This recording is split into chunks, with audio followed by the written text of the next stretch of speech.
Please join me in lighting the chalice. The words are in your order of service. We light this beacon of hope, sign of our quest for truth and meaning, in celebration of the life we share together. And before John plays the centering music, I have been asked if you're willing and able to come up as far forward as you can. We have a photographer in the room with us that's going to help us be more visible in our community. And you guys are fabulous, and we want photographic evidence of that. And so that's going to happen. If you're in the witness protection program, there are seats assigned for you in the far corner over here. So just know, if you don't want your picture taken, you can hide over there. Yes, Gary, and you should go to the back. I'm not sure of that. I hear they have sunglasses and hats. Oh, there are sunglasses and hats in the back? Okay. All right, thank you. So John, if you would please, those of you that are willing to move, you'll come front while John plays. Thank you.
Let us take a moment to breathe into the silence.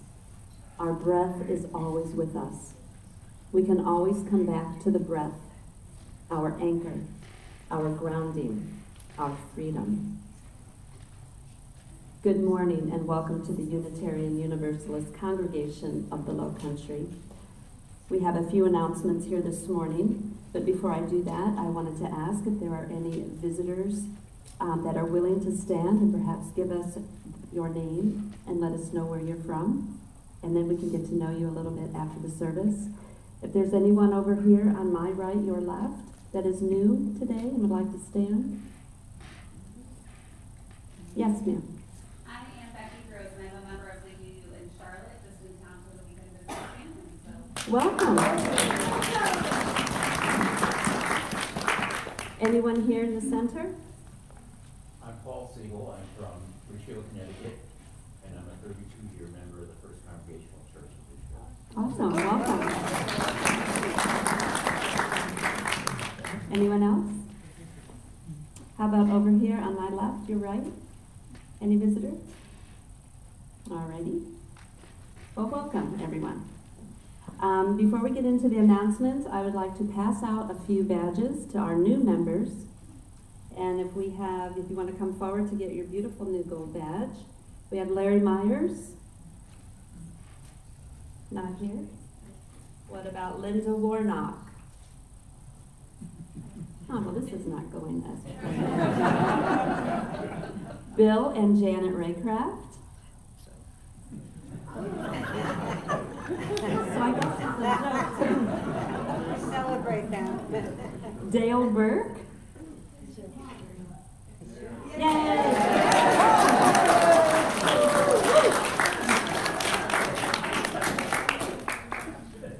Brian Cuervo.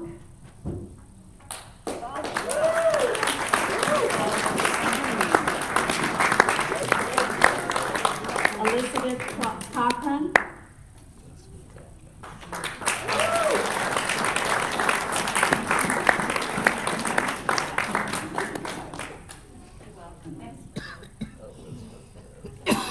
And I don't see Candida Pisani. She said to tell everybody she's in the witness protection. Oh, okay. All right, well, these will be here for next week. If you will look through your order of service, we have quite a few announcements and quite a few things that are already written out. And I would encourage you to attend next Sunday to listen to Joel Bitterman's story about his parents who have survived the Holocaust.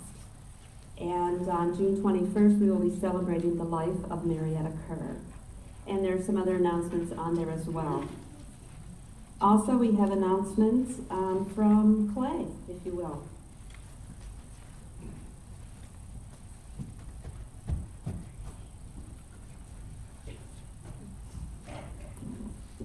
Good morning.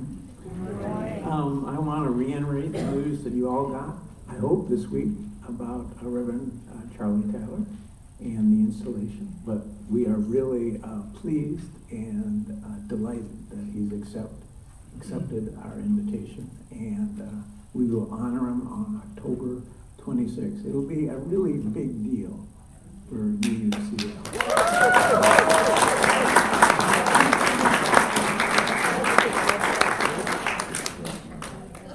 The second announcement relates to filling out the slate of candidates for next year's board. And Barbara, where are you? She's back. She's there.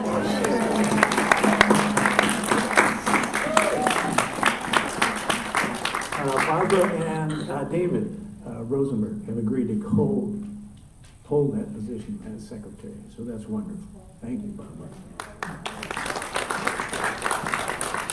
So this completes the slate. Yesterday we had a nice 4-hour retreat led by our new president, soon to be new president. He did a great job, and I'm really excited about the new board. Thank you. David Kelly. David Kelly. Raise your hand, David Kelly.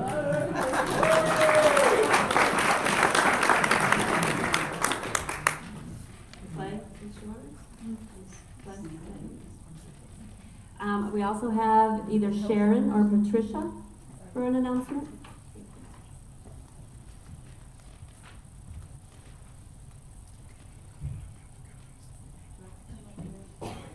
You can, whatever you want.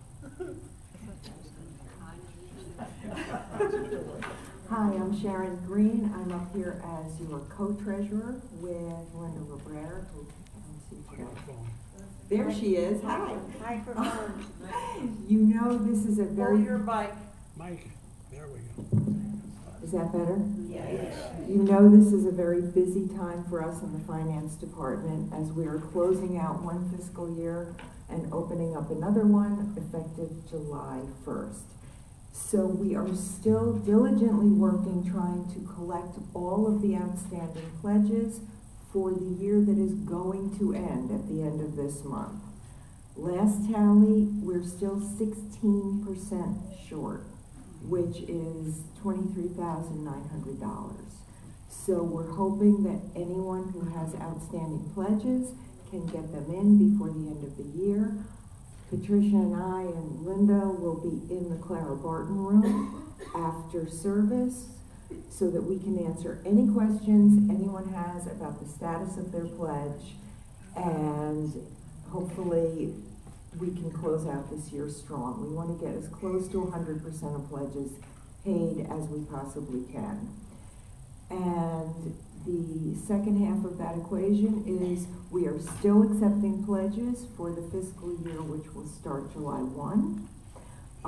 We have a lot of pledges already. If anyone has not yet turned in a pledge card, it is not too late. I saw one on the desk this morning. You know who you are. Thank you very much. So if anybody has questions about pledging for next year, we'd be happy to answer those questions as well.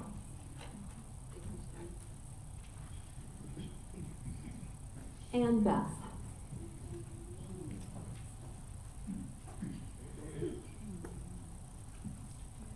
I just have a quick reminder that this Wednesday is movie night, and we are going to be discussing What I Want My Words to Do to You, which you can stream on Amazon. It's at 6 o'clock Wednesday, and we would appreciate it if you would sign up on the list outside in the lobby so that we have an idea of how many tables to set up. This is always a wonderful, wonderful gathering and really stimulating discussions, so we invite you all.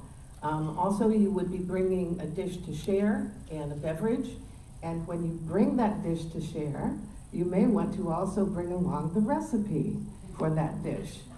Because the other thing that I want to remind you about is the cookbook project that membership has embarked upon. So we are welcoming, inviting, encouraging all of your best recipes, and there will be an interesting section in it for children. So please submit those things to the membership people. Thank you. And if there are any other announcements, please raise your hand or forever hold your peace. And now, opening words with Reverend Charlie Tyler.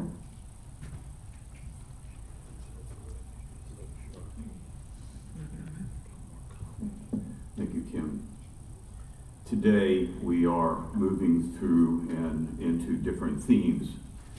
This past month, our theme was Imagine, and we spoke to that in some kinds of ways. Today, our theme for the rest of this month is Freedom. And so as we move into these themes, as they are suggested by a collection of over 100, maybe 150 Unitarian congregations around the country, they bring together all of the great thoughts and great quotes about the different themes and different subjects of our lives. And we have access to those, and it's something to me that's very important to offer these topics and offer the dozens of various worship resources. Today, I hope to offer support in a way of addressing how we may think about our external freedom that I choose to define as our democracy, and how we nurture our internal freedoms, which is, for me, our Unitarian Universalist values.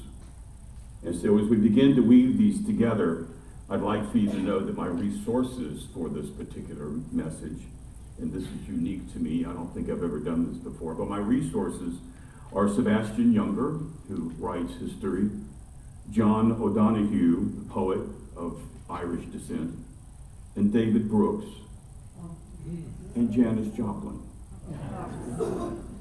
Wish me luck. If you would please take your hymnals into your hands, turn with me to hymn number 38, and if you're willing to stand and sing together, Morning Has Broken. Thank you.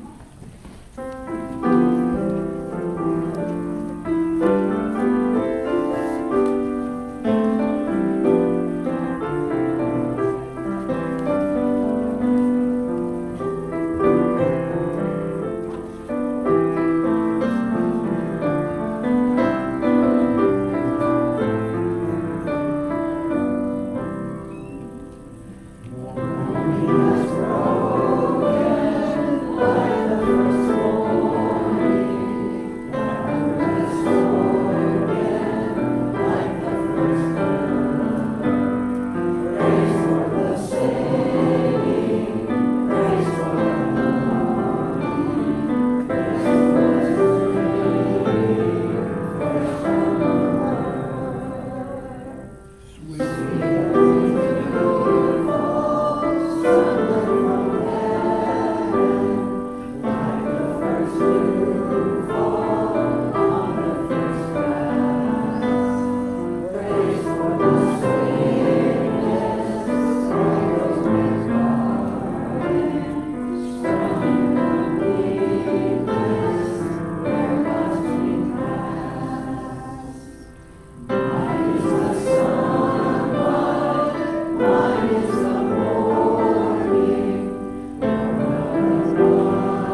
folks. I'm not really with it today. Filling in things, not doing it very well. You're doing great. You're doing great.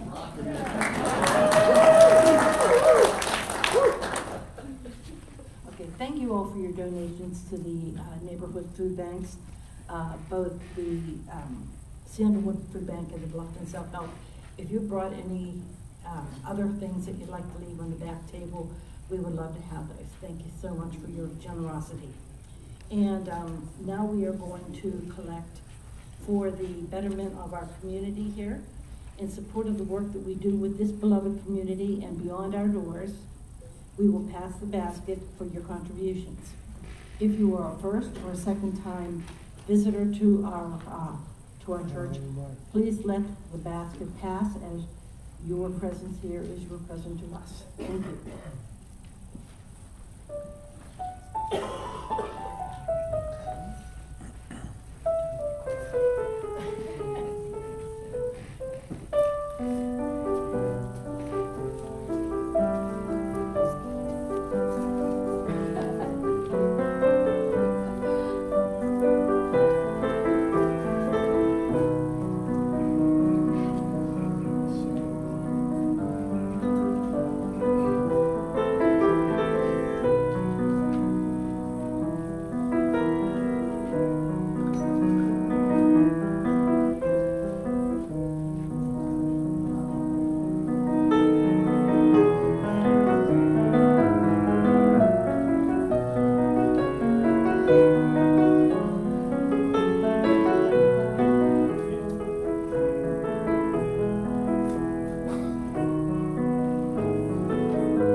For your generosity.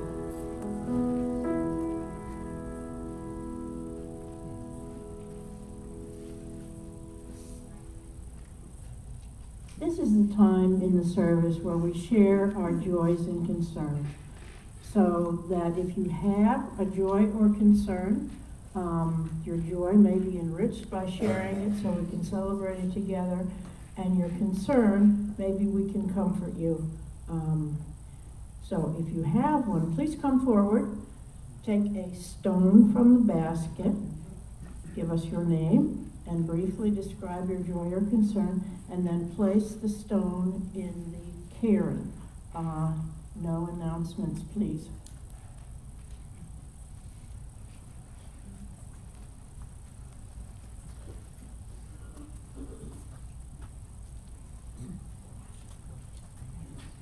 Hi, I'm Steve, and I was just diagnosed with Alzheimer's disease. And Joanne will tell you more about it. We are selling our sadness, besides that, is we are selling our car today. So if any of you want to have a joy, you can sign up to bring us to church. And to any events we have here, because we don't want to lose our connection here. Yeah, the doctor told us that he couldn't drive anymore because we needed to protect our assets. So if there's anyone else in a similar situation, please be very aware that if you get in a car accident, it's your fault and they can take everything you've got. So I appreciate your support. We love you. Yeah.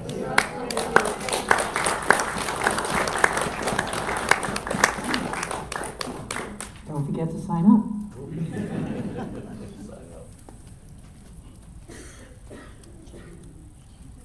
Hi, everybody.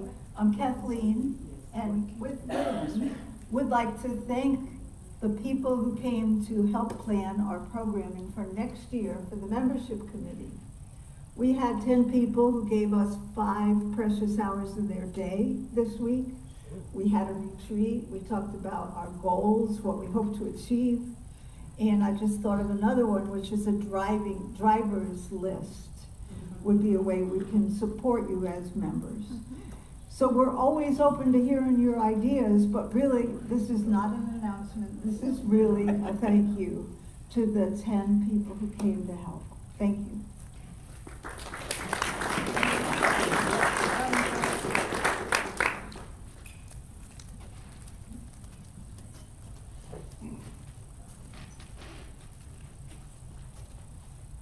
Hi, my name is Linda, and I have a joy. Last week I went back to Pennsylvania for my, to see my family and my friends whom I haven't been able to get back to for a long time, and also to have David's celebration of life. And my joy, I actually have 5 of them. My 3 daughters, my 2 grandchildren, they were golden. I didn't have to do anything. They took care of everything, and they spoke. One was the MC, one was did David's biography, and my youngest sang Ave Maria, which was David's wish. And my grandchildren read poems, and I walked into the hall, and I didn't have to do a thing. I mean, food was on the tables, the people were ushered to their seats. They were just wonderful. So I have 5 joys, but I only took 1 stone.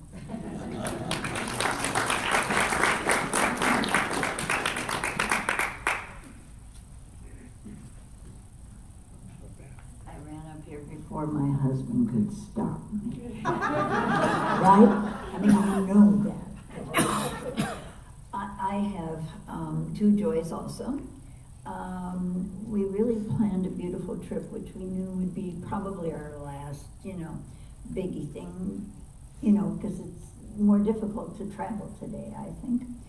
And we were very blessed because 3 weeks before we were ready to leave, I was down under the weather for more things than you want to know about.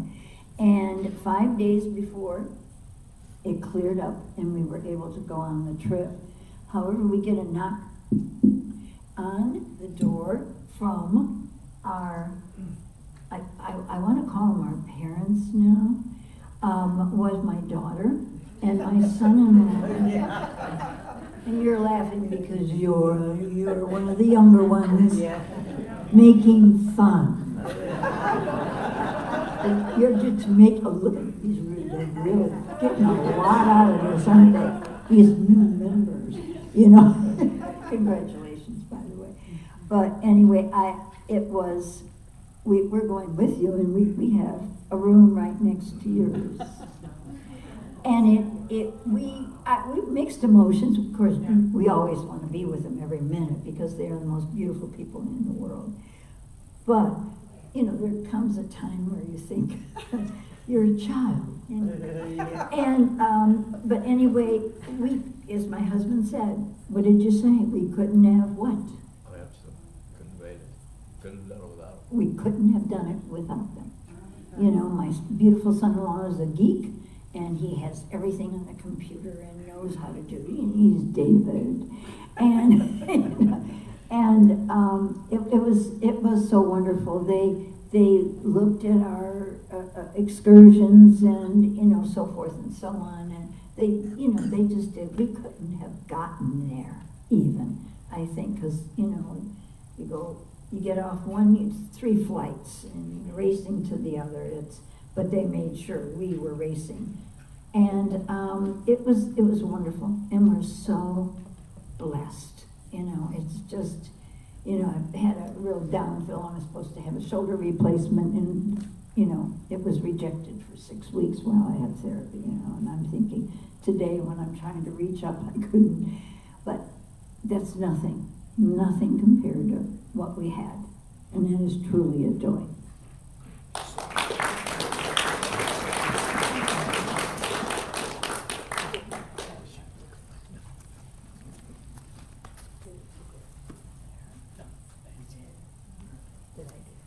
So I think you've heard us before gush about the fact that we were going to be great-grandparents. Oh. And we were able to meet our great-granddaughter. Amelia May. And she is absolutely the most joyful person in the whole wide world. So we're thrilled that we had time, and we had really good quality time. And she even liked Ralph singing to her, even though we always tell him just to sing in the shower.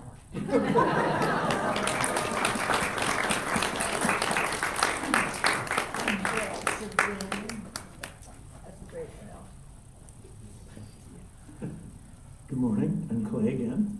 And last week, after the annual meeting, Gordon came up to me and said, "You forgot to thank your wife." And so, for my partner of 54 years, thank you so much. And here are some roses for everything you do for the church. Thank you.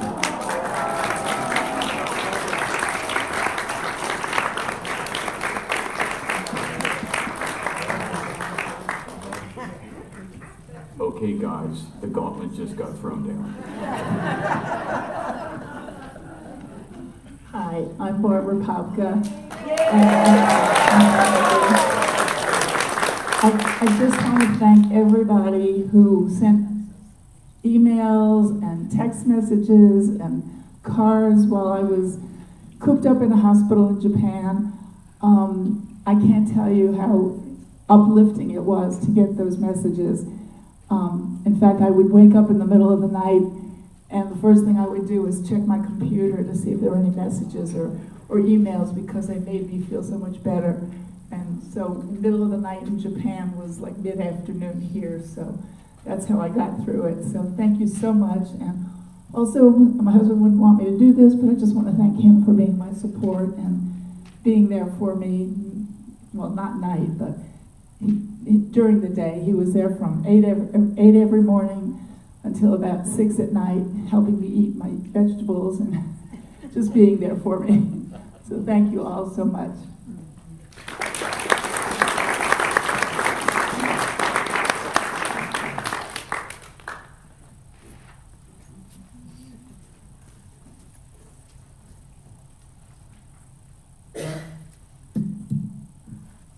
We took 2 stones, one for joy and one for concern.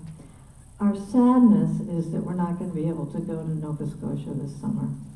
And we're just really, really sad about that.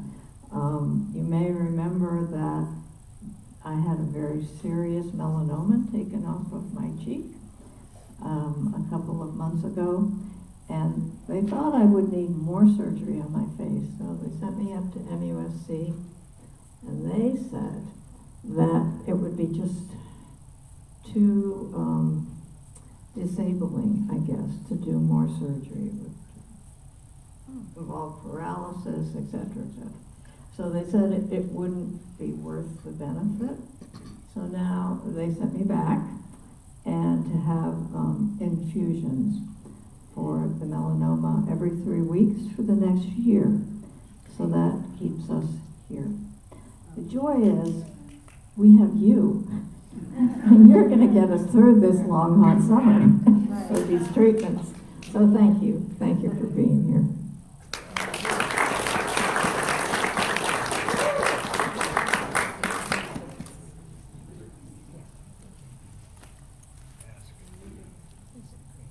So I haven't heard this said yet.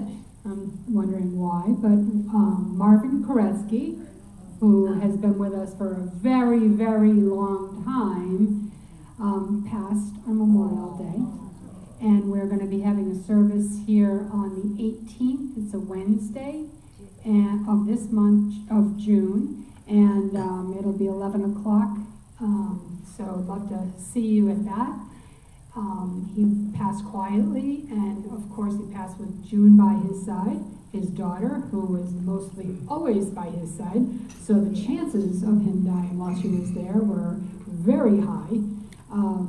She was a very good supporter of him and was with him a lot. And so he died on Memorial Day, and his 98th birthday was Friday. So he almost made it to 98. Not that that was a goal of his, because I don't think it was.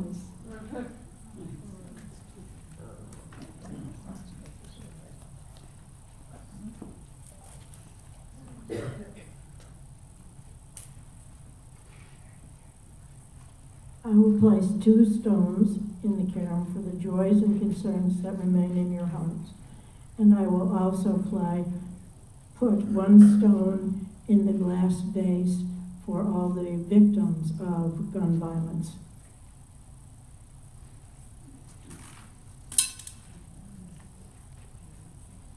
Now, would you join me in reading the affirmation, which is number 462 in the back of the hymnal? I shall take my voice wherever there are those who want to hear the melody of freedom or the words that might inspire hope and courage in the face of despair and fear. My weapons are peaceful, for it is only for peace that peace can be attained. The song of freedom must prevail.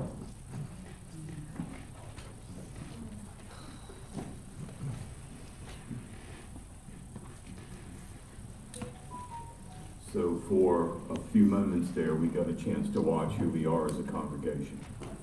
The care that we gave to each other, the hope that we offered each other, the support that we offered each other, and Dad come with the flowers.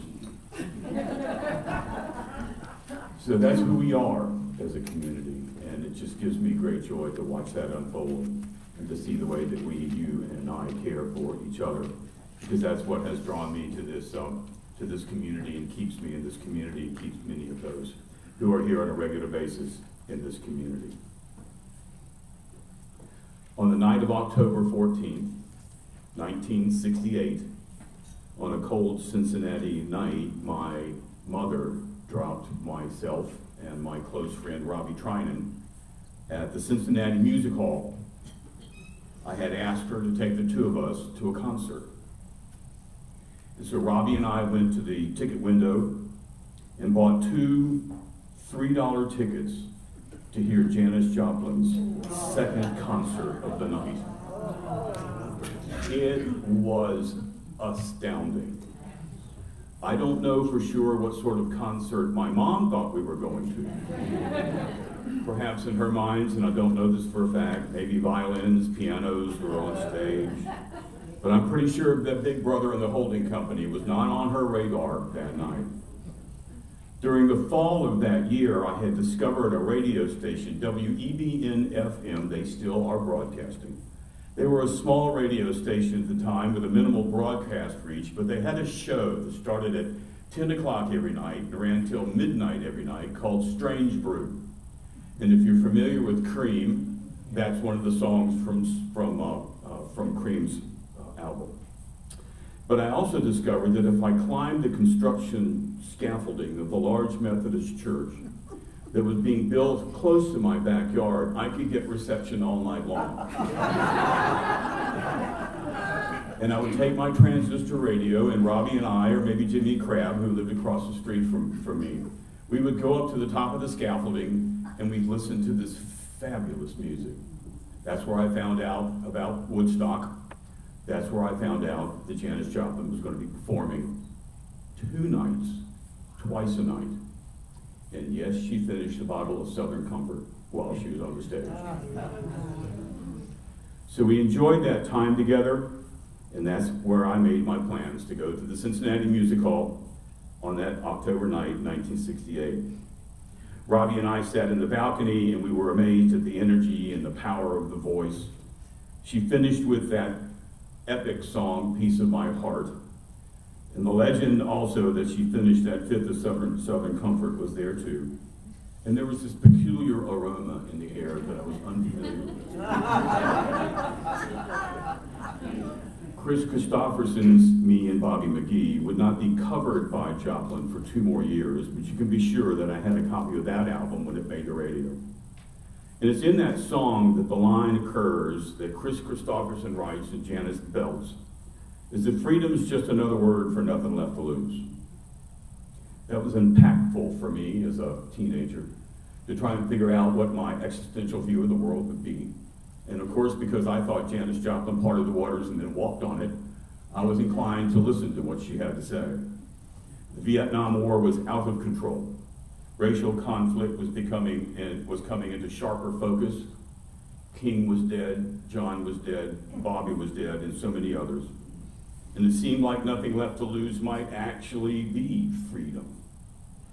But the decades have gone by, and it might have been on her mind that nothing left to lose. The night heroin killed her, not quite 2 years after I saw her in concert. She was 27, the same age as Jimi Hendrix when he had died 3 weeks before her, and Jim Morrison was 27 as well too. I'm older now, of course, and over the decades I've come to understand that Kristopherson was probably wrong. Nothing left to lose isn't freedom, it's desperation. And when I begin to see the way I can live my life here in this world right now with this community, I begin to understand why it was so important for me to struggle with this thought. The year after Jimmy and Janis died, John Lennon wrote Imagine. Radically different message, 180 degrees in the other direction. And it turns out, as I'm preparing for this message, it turns out that imagination and freedom are one and the same family, first cousins, if not closer. John Donahue, I referred to him earlier, who died in January of 2008, an Irish poet, author, priest, and philosopher, writes this. He says, "The imagination retains a passion for freedom. There are no rules for the imagination. It never wants to stay trapped in the expected territories. The old maps never satisfy imagination. Imagination wants to press ahead beyond the accepted frontiers and bring back reports of regions no mapmaker had yet visited." That stirs my soul. Probably you too, when you begin to consider the implications of what this means. And this has profound implications on our UU values. But I want you to hold that thought for just a moment. We'll come back to it. Recently, I have been listening to Sebastian Junger's book titled Freedom. Knowing that freedom was a theme coming up, I immediately downloaded to my Audible and have been listening to it. And in that book, he begins to talk about the history of freedom in a number of different cultures, a number of different times, driven by the quest of two cherished ideals, community and freedom. The two don't coexist easily, he writes. We value individuality and self-reliance, yet we are utterly dependent on community for our most basic needs. And in this book, the author writes, or the reporters write, Younger examines the tension that lies in the heart of what it means to be human. For much of a year, Younger and three friends, a conflict photographer, and two Afghan war vets walked the railroad lines of the East Coast. It was an experiment in personal autonomy, but it was also interdependence. Dodging railroad cops, sleeping under bridges, cooking over fires, drinking from creeks and rivers, the four men forged a unique reliance on one another. And as interesting and as thorough as his insightful book is, he seems to be echoing a message that might actually be undermining the deeper cultural contract that democracy has with its highest ideals. Let me repeat that. I think he might have missed the point of what democracy and the deeper cultural contract that democracy has with its highest ideals. Younger and his team began to slip further and further into caring for themselves more than caring for the ideals that they carried with them. And here's what I mean and why this is important to me concerning the subject on freedom. Barbara Popka sent me an email yesterday suggesting that I may want to look at David Brooks' recent article. I had already spent days in it and hours in it, Barbara, but thank you for validating my interest. David Brooks, as many of you know, commentator in the New York Times and other places, offered an insightful article unpacking the frightening trends in the current administration and those influencing it. He writes this: "Last Monday, I was communing with my phone when I came across a Memorial Day essay that the Notre Dame political scientist Patrick Deneen wrote back in 2009. And in that essay, Deneen argued that soldiers aren't motivated to risk their lives in combat by their ideals.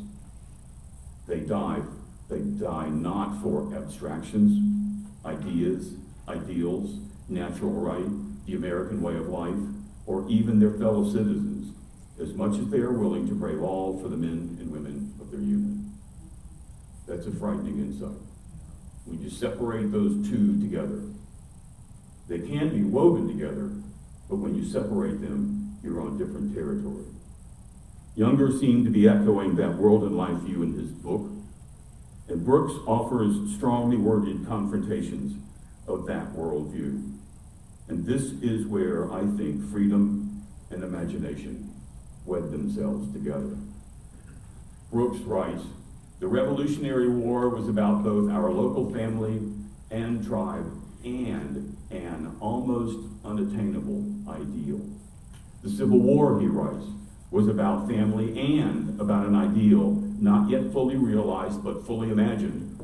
The highest aspiration of democracy was an ideal worth dying for."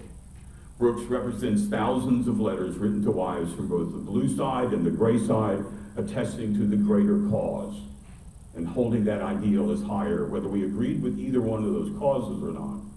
It was the causes that kept them on the battlefield. In his acceptance speech, our current vice president said, "People will not fight for abstractions. They will fight for their home."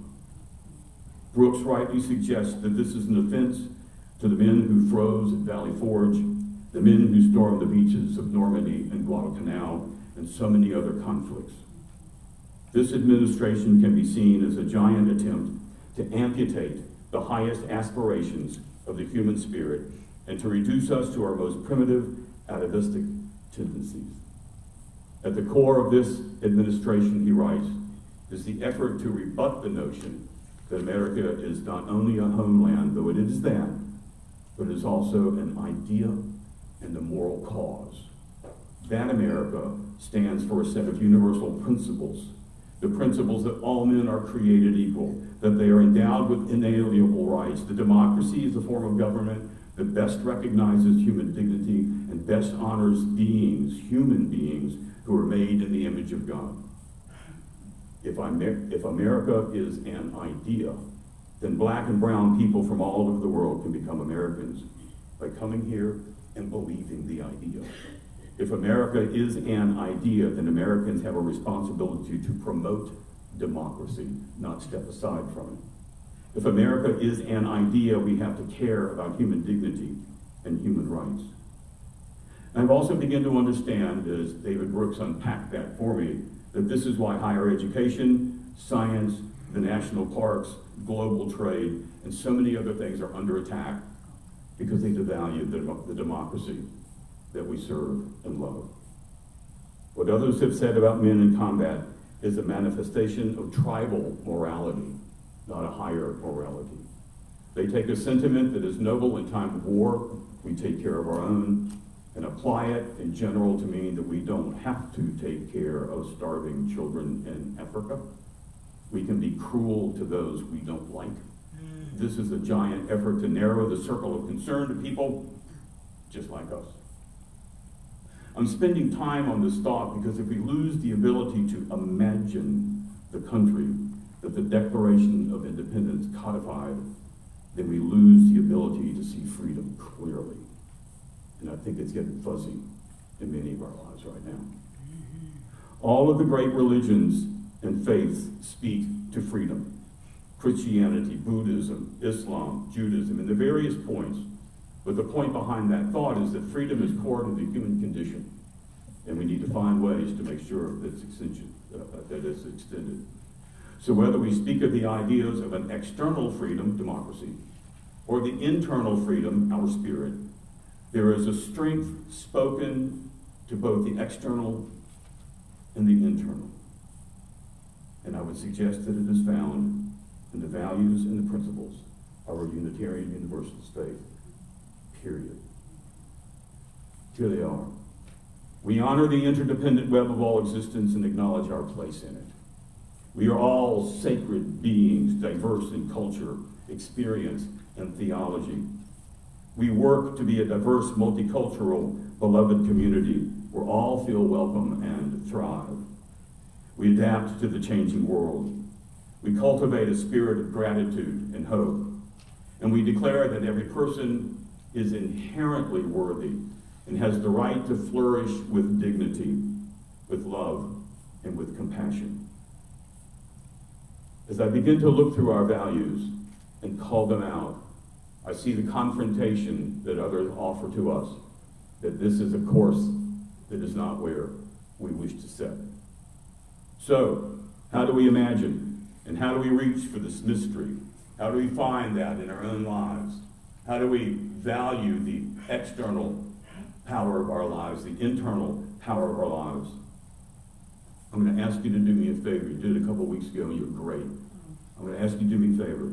If you're willing, take the hand of someone that matters to you. Oh, hell, if you're not willing, take the hand. I'm going to ask you to close your eyes for just a moment. I want to read a poem that came to us.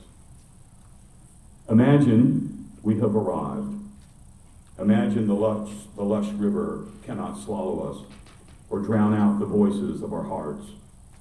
We have come to these eagle-nested shores to celebrate with the drums of dancing feet.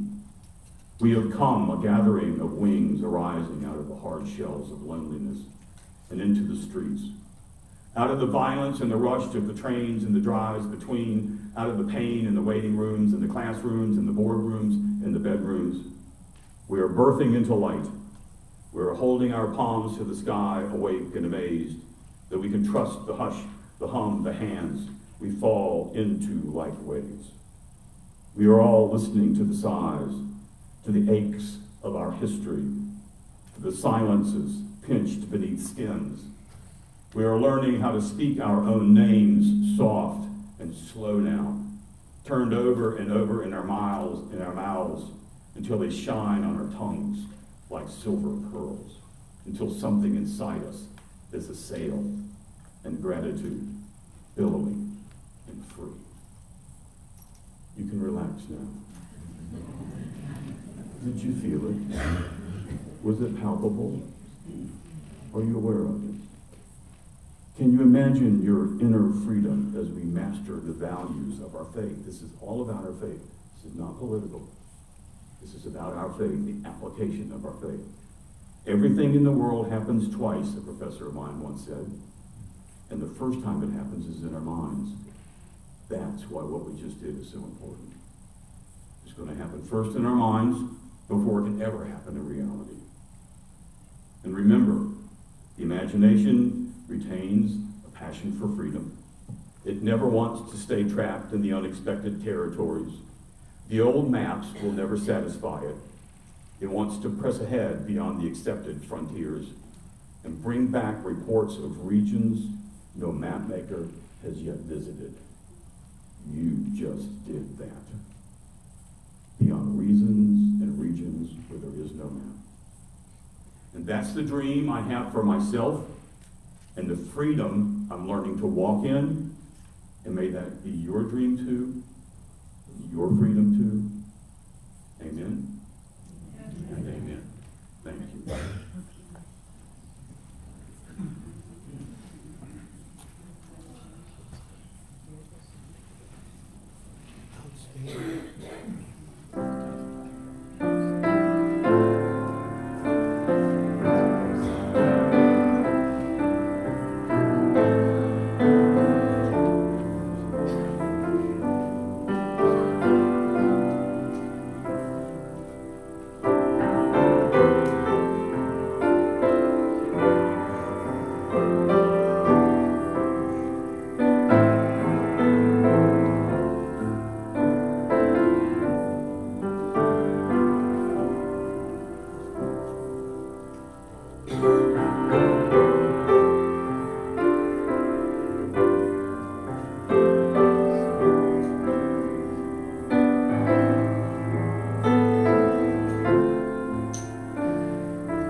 311. And if you're willing and able, maybe stand and sing together. Let it be a dance.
If I could close with a verse of me and Bobby McGee, I would, but anyone who has heard me sing knows that would be disastrous.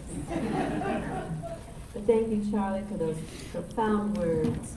And may the truth that makes us free, and the hope that never dies, and the love that casts out all fear lead us forward together till the day breaks and the shadows flee away. I'd like to thank Becky and Paul and anyone else who chose not to stand. Thank you for sharing this hour with us this morning. We will have snacks and coffee afterwards in the foyer if you care to stick around and chat. And also, yes? I have bad news. I screwed up on both urns of coffee.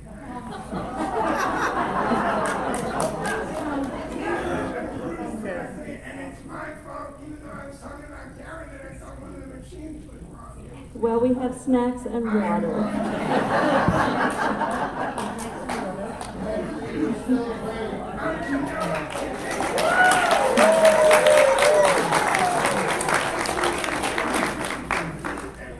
It's all good. And we will be having a talk back today. For those of you that are new, this is a good time to stick around and see what we're like. We can talk about the message today and share our thoughts. So I hope to see you all then. And if that's, I think that's everything. So Charlie, do you have closing words? As many of you know, this faith is fairly new to me. And the more that I dig into it, the more that I spend time in it, the more I realize how impactful it is in all the parts of my life. And I hope that you continue to find how impactful it is in your life too. Because it touches every area of who we are as human beings, down to where it counts, where it matters.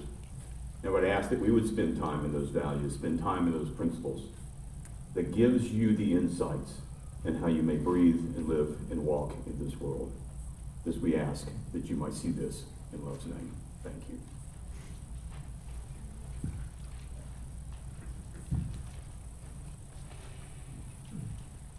Please join me as we extinguish the chalice. The words are in your order of service.